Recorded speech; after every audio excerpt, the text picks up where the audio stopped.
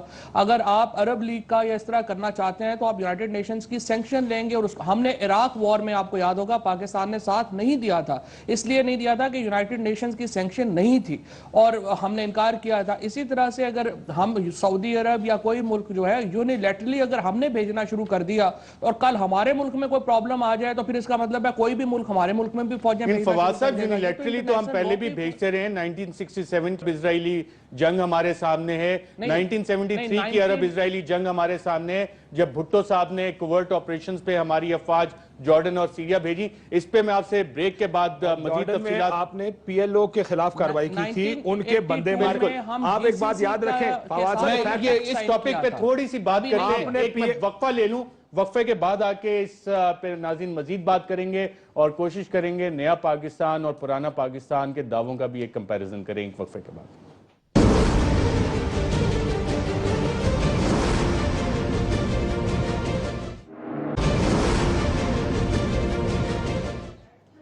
Welcome back ناظرین۔ پاکستان کی قیادت کے لیے ایک اہم موڑ جہاں انہوں نے اہم فیصلہ کرنا ہے کہ یو اے ای کے دھمکی کے بعد اب معاملات کو آگے لے کے کیسے چلنا ہے. فواد جوہری صاحب، بریک پہ جانے سے پہلے میں نے آپ سے سوال کیا تھا کہ 1967 کی عرب اسرائیلی وار میں بھی ہم نے حصہ لیا اور 1973 میں ذوالفقار علی بھٹو صاحب نے سیکرٹ کوورٹ ڈپلائمنٹ جارڈن اور سیریا بھی کی تھی ہمارے فوجی دستوں کی عرب اسرائیلی جنگ میں. وہ فیصلے کیسے ہوئے اور آج جو ڈیسیجن میکنگ ہے اس میں کیا فرق نظر آ رہا ہے آپ کو؟ نہیں دیکھیں نا، ایک تو انٹرنیشنل لا 60s سے اب 90s میں بہت آگے چلا گیا ہے. اب اس وقت تو آپ کو پتہ ہے سیکنڈ ورلڈ وار کے بعد جو ہے وہ 60s 70s تک تو امریکہ کا بھی ہر جگہ یونیلیٹرل تھا، ویتنام وغیرہ ہوا، سب کچھ ہوا. 90s کے بعد تو انٹرنیشنل لا میں بھی بہت ڈیولپمنٹس ہو چکی ہیں. جو ہم نے فوجیں بھیجی تھی 82 میں بھی بھیجا تھا، ایسے جو کیا تھا اس وقت ہمارا GCC کے ساتھ پیکٹ ہوا تھا، ایک ریجنل پیکٹ ہوا تھا جنرل ضیاء الحق صاحب کے دور میں. اس کے بعد بھی ہماری ڈپلائمنٹس رہی ہیں مختلف جگہوں کے اوپر. اب یا تو یونیلیٹرل معاہدہ ہوگا پاکستان کا اور سعودی عرب کا، اور وہ ڈیفنس کوآپریشن کے تو ایگریمنٹس ہیں ہمارے مختلف ممالک کے ساتھ گلف کنٹریز کے. وہی میں کہہ رہا ہوں نا، یا تو انڈیویجول ملک کے ساتھ جو ہے وہ معاہدے ہوں گے اور اس کے تحت ہم بھیجیں گے فیڈرل گورنمنٹ، یا پھر آپ ڈکلیئر کریں گے وار اگینسٹ یمن. پاکستان کی حکومت جو ہے وہ ڈکلیئر کر دے گی کہ وار اگینسٹ یمن، تو پھر آپ اس کو ڈپلائی کر سکتے ہیں. لیکن ظاہر ہے کہ یہ تو معاہدے کے تحت بھیجیں گے. لیکن ابھی ہمیں جس طرح آگے کاشف نے پورے ہمیں وہ بتایا کہ سعودی عرب اور ان سے کیا کیا کانسیکوینسز ہیں، دوسری طرف بھی تو کانسیکوینسز بہت بھاری ہیں نا. آپ دیکھیں ایران آپ کے نیبر میں ہے، وہ یو اے ای آپ کے نیبر میں تو نہیں ہے، نہ اتنا بڑا جو ہے وہ ان کی انفلٹریشن ہو سکتی ہے. بلوچستان میں آپ کو پتہ ہے ایران کی پہلے بھی جو ہے وہ پرابلمز آ رہے ہیں. اگر یہاں پہ بڑھے گا، اور دوسرا الٹیمیٹلی یہ جو جنگ ہے یہ مڈل ایسٹ پہ اپنے شیئر کی جنگ ہے، سعودی عرب اور ایران کی آپس کی جنگ ہے جو ابھی نہیں ختم ہونی. اب پاکستان کا لیے یو اے ای کو کہہ رہا ہے کہ جی آپ اس کے ساتھ میں ہمارا ساتھ دیں، لیکن ہم نے تو یہ بھی دیکھنا ہے نا کہ اگر ساتھ دیں گے تو الٹیمیٹلی ہمارا کیا جو ہے اس کا رزلٹ نکلے گا، وہ بھی اتنا ہی بھاری ہے جتنا ساتھ نہ دینے کے اس شکل میں ہے. لہٰذا اس کے لیے تو صرف یہی ایک بنتا ہے کہ ہم ایک بڑا اپنا کوئی تاثر قائم کریں اور ایک بڑی جو ہے وہ نیوٹرل ملکوں کی، ایک نان الائنڈ ملکوں کا ایک گروپ بنے. وہی جو ہے وہ ہماری واحد اسٹریٹجی ابھی ذہن میں آتی ہے. ظاہر ہے کہ وہاں فورن آفس میں لوگ بیٹھے ہیں جو بڑے عقل مند لوگ ہیں، وہ اپنی نئی اسٹریٹجی. اور اس اسٹیٹمنٹ پہ ابھی تک فورن آفس کا روف کلاسر صاحب باقاعدہ طور پہ ایکشن بھی نہیں آیا. اور آپ نے ایک بات کی تھی پہلے سیگمنٹ کے، جی پارلیمنٹ کا کندھا استعمال کیا گیا. ماضی میں بھی جب ایسے فیصلے ہونے تھے تو ہم نے دیکھا کہ جو سیویلین قیادت تھی وہ ایک فیصلہ کرنا چاہتی تھی، فوجی قیادت ایک اور فیصلہ کرنا چاہتی تھی. اب بھی وہی صورتحال ہے یا کہ صورتحال مختلف ہے؟ اچھا، میں اس سے پہلے نا ایک اور چیز پہ کامنٹ کرنا چاہتا ہوں اگر اجازت دیں. وہ نیوٹرلٹی پہ ہے کہ کیا ہمیں نیوٹرل رہنا چاہیے. آج تو میں اس فیور میں ہوں، لیکن کچھ ہسٹوریکل فیکٹ بڑے ڈفرینٹ ہیں. آپ نے بھی پڑھا ہوگا، میرا خیال جو بھی ہم بیٹھے ہیں ہم نے پڑھا ہوگا، جو ہمارے سننے والوں میں سے بہت سارے لوگوں نے وہ پڑھا ہوگا. آپ نے پورا پڑھا ہے مجھے پتہ ہے. میں بات کر رہا ہوں دا پرنس کی، میکاولی کی. ہم 1000 ایئرز پیچھے جاتے ہیں، اس سے ذرا وزڈم لینے کی جاتے ہیں کہ میڈیول ایجز میں جب اس طرح کی سچویشن پیدا ہوتی تھی تو اس وقت کے سلطنتیں، بادشاہ تھے جو وہ کیا فیصلے کرتے تھے، یا ان کے ایڈوائزر ان کو کیا ایڈوائز کرتے. پرنس میں وہ بڑی خوبصورت بات لکھتے ہیں. وہ یہ کہتے ہیں کہ اگر آپ کے درمیان دو دوست ہیں یا دو ممالک ہیں، یہ باقاعدہ میں کوٹ کر رہا ہوں کیونکہ میں نے اس کو ایک ایک لفظ کو پڑھا ہے وہاں سے، اگر وہاں پہ جنگ چھڑ جاتی ہے آپ کو نیوٹرل نہیں رہنا چاہیے، آپ کو ایک کی سائڈ لینی چاہیے. کیونکہ اگر ان دونوں میں سے جو بھی جیتے گا وہ آپ کو کبھی اپنا دوست نہیں سمجھے گا. وہ یہی سمجھتا رہے گا کہ اس نے آپ سے مدد مانگی، آپ نے اس کی نہیں کی. یہ میں باقاعدہ دا پرنس کو کوٹ کر رہا ہوں کہ ہزاروں سال پہلے بھی جب اس طرح کی کنفلکٹ ہوتی تھی تو اس وقت کے برین یہ سمجھتے تھے، جو پولیٹیکل ان کے ایڈوائزر ہوتے تھے، نو نان سینس ٹائپ ہوتے تھے، وہ کہتے تھے کہ آپ کو پوزیشن لینی چاہیے، نیوٹرلٹی میں آپ کو کچھ نہیں ملے گا. یہ ان کی سوچ تھی. ہم آج کہہ سکتے ہیں کہ 1000 سال بعد، 1500 سال بعد دنیا بدل گئی، جیسے فواد بھی صحیح کہہ رہے ہیں کہ اس کے بعد بہت ساری کہہ سکتے سویلائزیشن ہے یا لوگوں کے انٹرسٹ ہیں. لیکن یہ فیصلہ بڑا مشکل تھا. پاکستان کا نیوٹرل رہنے کا فیصلہ بھی میرا خیال ہے یہ اب پرابلم پیدا کرے گا. اگر پاکستان نیوٹرل نہ بھی رہتا تو بھی پرابلم پیدا ہونے تھے. اب اس میں سب سے زیادہ کس کا انحصار آتا ہے؟ ڈپلومیسی کا آتا ہے. اب ڈپلومیسی تو بالکل برباد کر کے رکھ دیا. فارن آفس جو ہے یہ آپ کو بھی پتہ ہے، ہمیں بھی پتہ ہے، آج کی بات نہیں پرانی بات ہے، یہ GHQ کا ایک ڈاک خانہ بن کے رہ گیا. ایک وہاں سے لیٹر چلتا ہے، وہ پہلے آپ کے فارن آفس میں وہاں پہ ایک ٹاکنگ پوائنٹ ڈراپ کرتے ہیں، پھر پرائم منسٹر ہاؤس جاتا ہے، پھر وہ پریزیڈنٹ ہاؤس جاتا ہے، اور پھر 2-4 اور کو مل جاتا ہے کہ آج کے ٹاکنگ پوائنٹس آپ کے یہ ہیں. یہ ہماری فارن آفس کی آپ کو پتہ اوقات ہے نمبر 1. دوسرا، آپ نے دنیا بھر میں ڈپلومیٹس کس طرح کے لگے ہیں، آپ نے کیریئرسٹ آپ نے لگے ہیں. ابھی قطر میں دیکھ لیں، اب قطر میں اب آپ نے وہاں گیس منگوانی ہے، مال پانی کا کام آیا ہے، تو آپ نے بینکر اٹھایا، شہزاد احمد کو ڈھونڈا ہے. آپ نے شہزاد احمد کے جن سے لنکس ہیں سب کو پتہ ہے، آپ نے اس کو اٹھایا، قطر بھیج دیا ہے، اور وہ بینکر ہے، ساری عمر انہوں نے بینکنگ کی. آج کل وہ وہاں پہ وہ فرما رہے ہیں وہاں آپ کی ڈپلومیسی فرما رہے ہیں. قطر جو بڑا امپورٹنٹ ملک ہے, اور سب کو پتہ ہے کہ قطر میں آپ نے ایک بینکر کو LNG ڈیل کے بعد کیوں لگایا. ایک یمن میں دیکھ لیں, آپ نے جس سفیر کو لگایا تھا پولیٹیکل بیسس پہ, جو ہی وہاں پہ آپ کے پرابلم شروع ہوئے, مصروف نے پہلی فلائٹ لی ہے اور چپکے سے بھاگ کے بھگوڑے باندھ کے پاکستان آ گئے. سو یہ ڈپلومیٹک آپ کی شو کاز نوٹس بھی ایشو ہو گیا. یار کچھ بھی ہوتا ہے, میں کریکٹر کی بات کر رہا ہوں کہ جب آپ وہاں ٹیررسٹ نہیں لگائیں گے, جب آپ پاکستان کی فارن پالیسی کو انڈیپینڈنٹلی آپ ان لوگوں کو گرو نہیں کرنے دیں گے جن کا یہ کام ہے. اب میرا کام نہیں ہے, میں ڈپلومیسی نہیں کر سکتا, ایک جرنلسٹ کے طور میں آ کر نہیں کر سکتا, لیکن جرنلسٹ بھی ڈپلومیٹ لگتے ہیں اور بڑے فخر سے لگتے ہیں, پولیٹیکل حکومتوں میں لگتے ہیں. سو پاکستان کا یہ ٹیسٹ تھا ڈپلومیٹک ان کی سکلز کا, فارن آفس کا تھا, فیل ہوئے ہیں. مطلب ہم فیل ہوئے نا, چاہے اگر ہم نے انڈیپینڈنٹ فیصلہ لیا ہے, ہمیں یہ لگ رہا ہے کہ اس کی امپلیکیشن آئیں گی, اس کا نقصان ہوگا. یہ آپ کا ٹائم تھا کہ ایک فارن منسٹر ہوتا, بڑا ذہین ہوتا, سمجھدار ہوتا, جو اس پہ کوئی ایسی پوزیشن لیتا کہ آپ کے دوست بھی ناراض نہ ہوتے, پاکستان میں بات کرتا. تو پرائم منسٹر صاحب کے پاس ہے in the absence of foreign minister. اور یہ آپ کی, میں سمجھتا ہوں ڈپلومیٹک فیلیور بھی ہو سکتی ہے, یا جو برین بیٹھے ہیں. لاسٹلی بعض دفعہ قوموں کے جو آپ کے سربراہ ہوتے ہیں, انہیں عوام کے کنسنسس کی ضرورت نہیں ہوتی, اپنے ملک کے مفادات دیکھیں. مثلا وہاں ملین مارچز ہوئے آپ کے برٹن میں, یورپ میں, وہاں لاکھوں کی تعداد میں لوگ باہر نکلے. انہوں نے کہا آپ عراق پہ اپنی فوجیں مت بھیجیں. وہ ٹونی بلیئر ہو, وہ دوسرے ممالک, ماسے فرانس کے تمام ملکوں نے فوجیں بھیجیں, حالانکہ لوگ ان کے سڑکوں پہ آئے, کیونکہ ان کی حکومتوں میں یہ خیال تھا کہ ہماری فوجیں جانا ضروری ہیں. اچھا, وہاں کی حکومتیں جو ہیں وہ ذاتی فائدے نہیں دیکھتی, یہ بھی ذہن میں رکھیں. ان کے جو لیڈر ہیں پرسنل فائدے نہیں دیکھ رہے ہوتے, وہ قوم کے فار ریچنگ فائدے دیکھ رہے ہوتے ہیں. میں یہ سمجھتا ہوں کہ ہماری لیڈرشپ کا بھی آپ یہ کہہ سکتے کرائسس آف کانفیڈنس ہے, لوگوں کا اعتبار نہیں ہے. لوگ سمجھتے ہیں کرائسس آف کانفیڈنس کی وجہ کیا ہوئی کاشف صاحب؟ کیونکہ شروع میں تو وزیر اعظم صاحب بڑے واضح تھے, جو ایشورنسز ہم نے سنی, سعودی عرب سے بھی جو بیانات آئے کہ جناب ایشورنس ہوگی اور پاکستان ہمارے ساتھ آیا کہ آیا, اور اس کے بعد حالات سڈنلی چینج ہوئے. اور ماضی کی اگر ہم تاریخ پہ تھوڑی سی روشنی ڈالیں تو اس میں بھی ہمیں یہ چیزیں نظر آتی ہیں کہ سیولین قیادت ایک فیصلہ کر رہی ہوتی ہے, فوجی قیادت ایک اور پھر اس کے بعد جو چیزیں ہمارے سامنے آتی ہیں اس میں جو کنفیوز فارن پالیسی ہے وہ نظر آتی ہے. نہیں, ابھی پیچھے کیا ہوا یہ تو میں نہیں جانتا ہوں آنیسٹلی. ایک ازمپشن تو ہو سکتی ہے کہ جی اس نے یہ کیا, اس نے وہ کیا, بٹ فوج کیا سوچ رہی ہے, پولیٹیشنز کیا سوچ رہے ہیں, اس کی انفارمیشن کم از کم میرے پاس نہیں ہے اس وقت. لیکن confused foreign policy, I think یہ فارن پالیسی کا ایشو تو ہے. اور جو فیصلہ کیا گیا, یہ لیٹس بی فیئر, اتنا فیئر ہوتے ہیں, لیٹس بی فیئر کی فیصلہ ٹھیک ہوا جو پارلیمنٹ نے کیا. آج اگر یہ روف صاحب نے بھی تھوڑی دیر پہلے یہ بات کہی تھی, اگر یہ فیصلہ نہ ہوا ہوتا ہم یہاں بیٹھ کے اسی حکومت کو گالیاں نکال رہے ہوتے. بالکل صحیح ہے کہ تمہیں کیا لگی چاچا اور ماما بننے کی تیسرے ملک میں جا کے, جہاں پہ دو جائنٹس کی, اسلامک جائنٹس کی آپسی کی لڑائی ہے. سعودی عرب پراکسی لڑ رہا ہے, ایران بھی پراکسی لڑ رہا ہے. ہمارا کیا کام ہے ان دونوں کی لڑائی میں پڑنے کا؟ نہ صرف یہ بلکہ ایران ہمارے بارڈر پہ ہے, پاکستان کے اندر شیعہ کی تعداد بڑی. You don't want to create that unrest. آپ نہیں چاہتے کہ دو بلاکس بنے اور آپ کہیں بیچ میں پھنس کے رہ جائیں, آپ چاہتے ہیں دونوں. سو دیکھیں فیصلہ ٹھیک ہوا, گیم چینجر. یہ بیان آیا ہے جو آگے سے یو اے کے فارن منسٹر کا ہے, یہ گیم چینجر ہے. یہ بڑی واضح طریقے سے آپ کو دو اور اب ایگزیکٹو ڈیسیژن وہ لینا پڑے گا. اب تو لینا پڑے گا بھائی. اب تو فوجی بھی اس ٹائم بیٹھ کے, ہو سکتا ہے اگر چھٹی پہ بھی ہوں گے تو ساروں کو بلائے گا ہوگا واپس آؤ بھائی, گیم چینج ہو گئی. کل ہی تو کور کمانڈر کانفرنس ہوئی ہے. یہ اندر خانے اب ملاقاتیں ادھر بھی شروع ہو گئی ہیں, ادھر بھی شروع ہو گئی. ہم نے کرنا کیا, because you have to respond to this. اس کا جواب تو جانا ہے. فارن آفس کیوں نہیں بولا ابھی تک؟ کیونکہ فارن آفس کس کی ایڈوائس پہ بولے گا؟ فارن آفس اپنی ایڈوائس انٹرنلی دیتا ہے, ایکسٹرنلی ایڈوائس یہ نہیں ہے کہ فارن آفس بول کے کہے گا نہیں جی پرائم منسٹر جو مرضی سوچتا رہے, پارلیمنٹ جو مرضی سوچے, فیصلہ ہم نے کرنا ہے. فارن آفس کے اندر کام ہوتا ہے, لیکن ایڈوائس, میں روح صاحب تھوڑا سا اختلاف کرتے ہوئے کہ فارن آفس میں بڑے سے کور کیا, ان کی جانب سے ایڈوائس چلی جاتی ہے, ان کی جانب سے ہر چیز کا پروز اینڈ کونز وزیر اعظم کو سمجھا دیے گئے ہوں گے.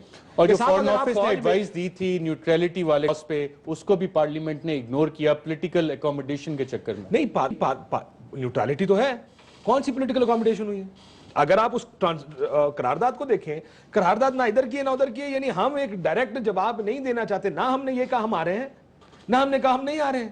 ہم تو اسی ایسے کسی موقع اور اسی چیز کو پک کیا ایمبیگوس سٹیٹمنٹ. ایمبیگوٹی ہے نا جی.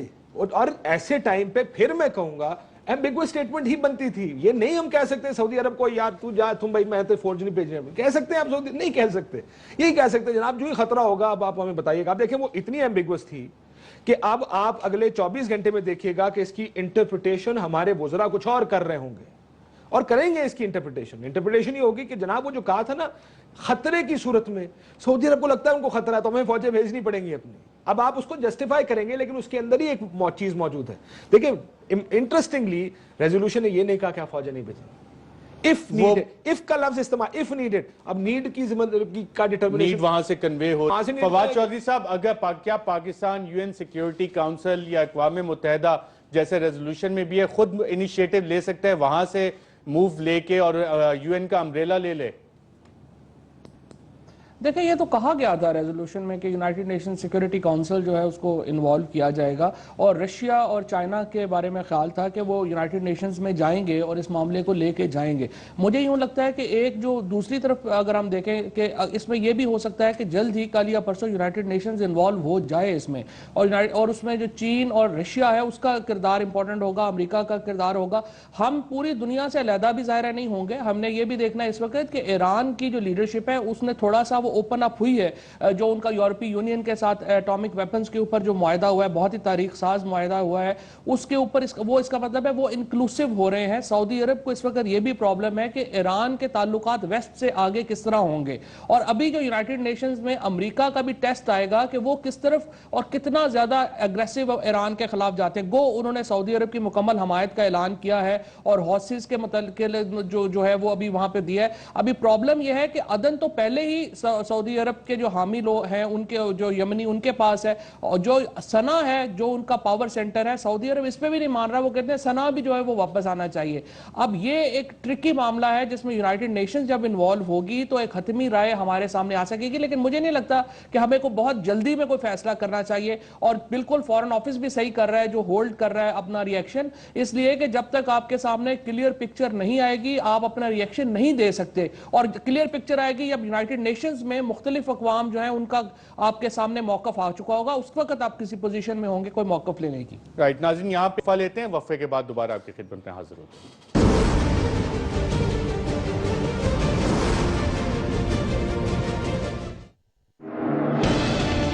25 فارم آپ کو دیے، آپ لیو پہ جائیں گے، آپ نے والنٹیئر کیا. یہ بھی تھا فارم کہ یا پاکستان گورنمنٹ نہ تو ہماری باڈی کلیم کرے گی اور نہ ہم سے کوئی رشتہ شو کرے گی. 24 اپریل 1976 کو کیا ہوا؟ ریڈار نے ہمیں کال دی کہ ایسے اینیمی ایئر کرافٹ آ رہے ہیں. جب میں نے ٹرن کیا تو میں نے دیکھا کہ اٹ واز اے میراج.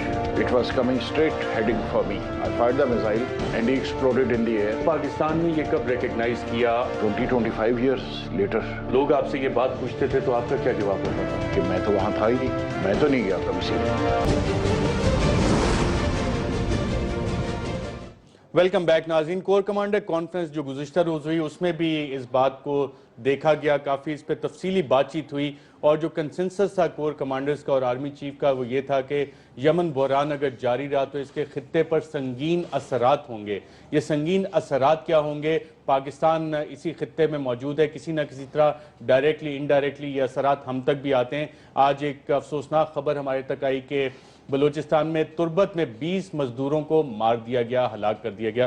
رؤف کلاسا صاحب، یہ سنگین جو خطرات ہیں، اثرات خطے کے، پاکستان پہ کس طرح آ سکتے ہیں؟ کیسے نہیں آئیں گے؟ اگر آپ کوئی، بلکہ فواد میرا خیال بیل آؤٹ کرے گا مجھے، کہ فواد کا یہ ٹویٹ ہی تھا، میں دوبارہ ان کو کوٹ کر دیتا ہوں، میرا خیال نومبر یا اکتوبر میں کیا تھا کہ ہم نے ایک مہینے میں جو ہمارے 3 بارڈرنگ کنٹریز ہیں ہم نے ان کے ساتھ فائر ایکسچینج کیا تھا، انڈیا کے ساتھ، ایران کے ساتھ اور افغانستان کے ساتھ. یہ باقاعدہ یہ فواد کا میں ان کا ٹویٹ ہے اس کو کوٹ کر رہا ہوں. اور بڑا ویلڈ سوال اٹھایا تھا فواد نے کہ اگر ہمارے 3 نیبرنگ کنٹریز کے ساتھ ہمارے جھگڑے چل رہے ہیں اور ہماری فورسز جو ہیں، جو ان کی فورسز ہیں، انگیج ہو رہی ہیں ایک دوسرے کے ساتھ، تو کچھ نہ کچھ ہمارے ساتھ پرابلم ہے یا ہمارے ان کے نیبرز کے ساتھ پرابلم ہے. 3 نیبرز جو ہیں، سو پاکستان میں امپلیکیشن آنی تھیں. ہمارے ایران کے ساتھ ایشوز ہیں اور آپ نے اس پہ اچھی خاصی، آپ کو یاد ہوگا جن اللہ گروپ وغیرہ کے حوالے سے آپ نے خود رپورٹ کیا کہ ان کی اپنی کمپلینٹس ہیں. وہ یہ سمجھتے ہیں پاکستان نے ان کے اندر وہاں پہ جو پاکستان کے نان اسٹیٹ ایکٹرز ہیں وہ بلوچستان میں سارے ایران میں جا کے پراکسی اپنی جنگ کرتے ہیں. افغانستان کو سیم ہم سے پراکسی وار کی شکایات ہیں. ہاں، انڈیا کو ہم سے ہیں، ہم کو انڈیا سے ہیں. سو ہماری فارن پالیسی کے ساتھ کچھ نہ کچھ پرابلم ہے جس کو میرا خیال ہے کریکٹ کرنے کی ضرورت ہے کہیں نہ کہیں پہ. ایک چیز اور دوسری چیز جو بلوچستان کا واقعہ 2-3 دن پہلے ہری پور میں وزیر اعظم صاحب نے فرمایا تھا کہ جی بلوچستان کی سچویشن بہتر ہو گئی ہے. سو میرا خیال ہے انہوں نے میسج بھیجا ہے وزیر اعظم صاحب کو، یا ہماری پوری کی پوری اس کو اسلام آباد کو، کہ جتنا آپ پورٹرے کر رہے ہیں نا کہ شاید ہوم منسٹر کہتے ہیں را کا ہاتھ ہے اس میں.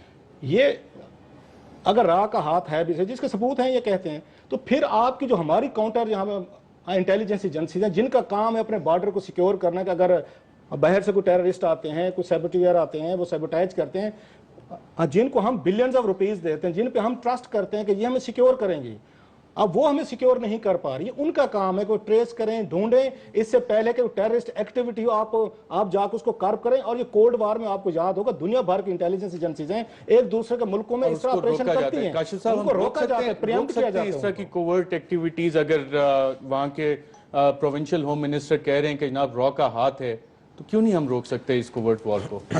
دیکھیں بڑا مشکل, یہ بڑا مشکل کام ہوتا ہے اس طرح کی ایکٹیویٹیز روکنا, کیونکہ ظاہر ہے جو پلان کر رہے ہیں اول تو پہلے تو ثابت ہوگا کس طریقے سے کیا گیا. منسٹر کہہ رہے ہیں آپ کے, چلیں اچھی بات ہے, ویسے کہنا بھی چاہیے, لیکن اتنے قابل ہوتے اگر منسٹر صاحب تو وہ یہ واقعات ہونے سے روک بھی لیتے. جی سر, اتنی جلدی پتہ نہیں چلتا کہ فوراً سیکنڈ ود ان میرا خیال 1-2 گھنٹے میں کہہ دیا کہ ان کا ہاتھ ہے بغیر. یہ ایک اچھا البا ہے پاکستان کے پاس موجود ہے, جس طرح ہندوستان میں مجھے یاد ہے, میں ایک دفعہ ایک واقعہ سناتا ہوں. میں انڈیا میں تھا, according to the newspaper رات کو 11 یا 12 بجے کا واقعہ, ایسا کا واقعہ ہوا, اور صبح کے اخبار میں اس کی خبر بھی چھپ گئی کہ وہ پاکستانی تھے, گجرانوالہ سے آئے ہوئے تھے, اور انہوں نے تفتیش کر کے فیصلے بھی سنا دیے تھے. ہم بھی ریسپریکیٹ اسی طرح کرتے ہیں کہ کوئی واقعہ ہو گیا پاکستان میں تو یہ تو نہیں کہہ سکتے ہاں جی دیکھ رہے ہیں, سوچوں گا یہ اپنی ناکامی ہم چھپا لیتے ہیں, را نہیں کیا ہوگا. So you know that I really ابھی تک یہ دیکھنا پڑے گا. یہ نہیں کہ وہ انوالو نہیں ہوتے, لیکن اتنی جلدی اس بات کو ثابت کرنا بڑا مشکل ہوتا ہے کہ اس کے پیچھے فواد صاحب کوئی ٹریل آف ایویڈنس ہوتا ہے یا ایک دم یہ بیان دے دیا جاتا ہے؟ نہیں دیکھیں, بات یہ ہے کہ ابھی ایران کی انوالومنٹ کا آپ دیکھیں, عزیر بلوچ کے پاس کہاں کا پاسپورٹ نکلا ہے, ایران کا پاسپورٹ نکلا ہے, اور ایرانین میں سارا بزنس جو ہے عزیر بلوچ کا وہ ایران میں ہے. تو آپ کو پتہ ہے عزیر بلوچ صاحب پاکستان میں کیا کام کر رہے ہیں. اسی طرح سے جو عمر صالح جو افغانستان کے سیکیورٹی ہیڈ تھے, ان کے پاس انہوں نے انڈین لطیف محسود جو پکڑا گیا تھا کابل میں, انڈین وہاں کے انٹیلیجنس والوں سے مل کے نکلا تھا. تو ایویڈنسز ہیں, لیکن یہ آسان نہیں ہوتا. دیکھیں انڈیا کی اتنی بڑی ایجنسیز ہیں نا, وہاں پہ بھی وہ ٹیررزم تو نہیں روک سکتے, بامبے واقعہ نہیں روک سکے, اور اس میں ظاہر بعد میں الزامات لگے کہ پاکستان کے جو لکھوی صاحب ہیں اور جو یہاں پہ سارے لوگ ہیں وہ انوالو تھے. سو ایک پاکستان کو یہ بات البتہ ضرور ہے کہ ہم نے ایک فیصلہ یہ کرنا ہے اس وقت کہ کیا ہم اس مسلم دنیا کی جو ایک وار ہے, جو شیعہ سنی کی فرینکلی لڑائی ہے, آپ جو مرضی اس کو کہہ لیں, الٹیمیٹلی ایران سعودی عرب کی لڑائی ہوگی, شیعہ سنی کی لڑائی ہے, ہم نے اس سے دور رہنا ہے. جو یہ کہ اپنا رؤوف صاحب آگے بات کر رہے تھے کہ ہمیں حصہ لینا پڑ جائے گا, ہمیں کوشش ہر طرح کرنی ہے کہ ہماری ان سے بچت رہے, ہم اس میں نہ پڑے. اور اس کا ایک طریقہ یہ ہے کہ ہم ریجنل ملکوں کے ساتھ اپنا پیس جو ہے وہ اس کو کریں. انڈیا کے ساتھ ہمارے تعلقات بہتر ہونا از حد ضروری ہے. اسی طرح سے جو افغانستان کے ساتھ تعلقات